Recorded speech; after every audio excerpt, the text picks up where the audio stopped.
We will begin with this. The Border Patrol's largest migrant processing center is closed for now over fears of a potentially deadly flu outbreak. A 16-year-old from Guatemala, Carlos Gregorio Hernandez Vasquez, died on Monday after coming down with the flu. He had recently been processed at that facility in McAllen, Texas. He is the fifth underage migrant taken into custody to die since December.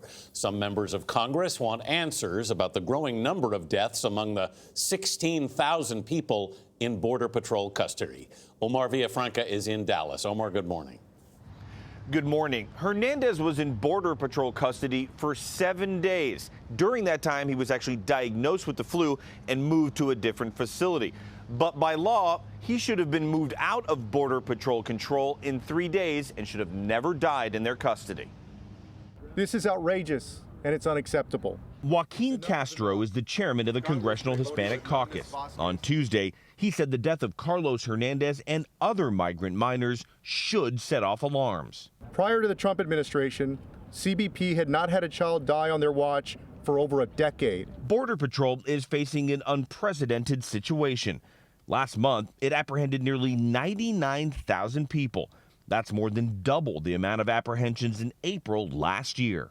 Last June, Gayle King visited the same facility where Carlos was processed and spoke to migrants at a nearby refugee center. I just came to this country to protect my children. Border Patrol says Hernandez was apprehended last week after illegally crossing the border in South Texas. The 16-year-old was brought to Border Patrol's Central Processing Center in McAllen on May 13th. This past Sunday, he was diagnosed with the flu and transferred to a different Border Patrol station to prevent it from spreading to others. The next day, he was found dead. We should all be outraged. Efren Olivares is an attorney with the Texas Civil Rights Project. According to federal law, unaccompanied minors must be transferred within 72 hours to the Office of Refugee Resettlement, a special division that deals with children. That never happened. Carlos was there for almost a full week. That's entirely unacceptable. Hernandez's family back in Guatemala is devastated. I want to know why he died, his sister said. He was already in the hands of immigration. We spoke to Hernandez's brother who lives in New Jersey. His face is blurred to protect his identity.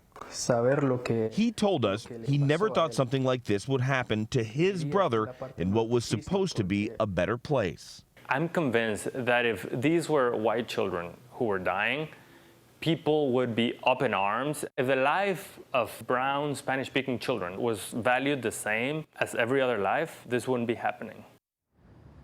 Border Patrol says it did a welfare check on Hernandez an hour before he was found dead. Now, keep in mind, this was not in a hospital. DHS's Office of Inspector General will be leading this investigation. Gail? Omar, this is heartbreaking and really upsetting to me because you certainly feel for the family. And I'm curious about why the kids aren't taken to the hospital, number one. So what's the procedure if there is a sick child in custody? And most importantly, what are they doing to make sure this does not happen again?